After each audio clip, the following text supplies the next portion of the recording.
रथ यात्रा की यह सबसे सही प्रमाणिक कथा है। उसके ऊपर 4 कथाएं हैं हमारे पास।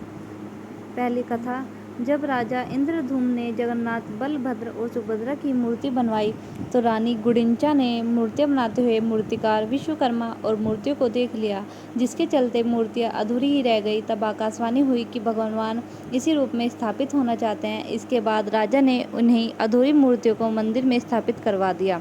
उस वक्त भी आकाशवाणी हुई कि जगन्नाथ भगवान साल में एक बार अपनी जन्मभूमि मथुरा जरूर आएंगे।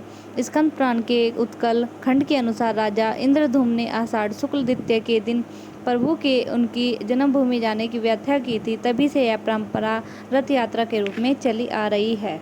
दूसरी कथा, एक दूसरी कथा भी है जिसके अनुसार सुभद्रा के द्वारका दर्शन की इच्छा पूरी करने के लिए श्री कृष्ण और बलराम ने अलग अलग रथों में बैठकर यात्रा की थी। सुभद्रा के नगर यात्रा की स्मृति में ही यह रथ यात्रा पुरी में हर साल होती है। इस रथ यात्रा के बारे में स्कंद पुराण, नारद पुराण, पद्म पुराण और ब्रह्म पुराण में भी बताया गया है।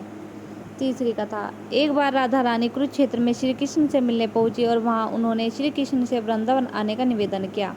राधा रानी के निवेदन को स्वीकार करके एक दिन श्री कृष्ण अपने भाई बलराम और बहन सुभद्रा के साथ वृंदावन के द्वार पहुंचे तो राधा रानी, गोपियों और वृंदावन वासियों को इतनी खुशी हुई कि उन्होंने तीनों को रथ पर विराजमान करके उनके घोड़ों को हटाकर उस रथ को खुद की अपने हाथों से खींचकर नगर का भ्रमण कराया।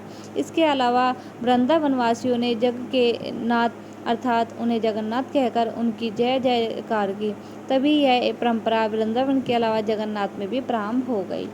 चौथी कथा, चारण परंपरा के अनुसार भगवान द्वारकाधीश जी के साथ बलराम और सुभद्रा जी का समुद्र के किनारे अग्निदाह किया गया था। कहते हैं कि उस वक्त समुद्र के किनारे तूफान आ गया और द्वारकाधीश जी के अध जले शव पुरी के समुद्र के तट पर बहते हुए पहुंच गए। पुरी के राजा ने तीनों शवों को अलग अलग रथ में विराजित करवाया और पूरे नगर में लोगों ने खुद रथों खींच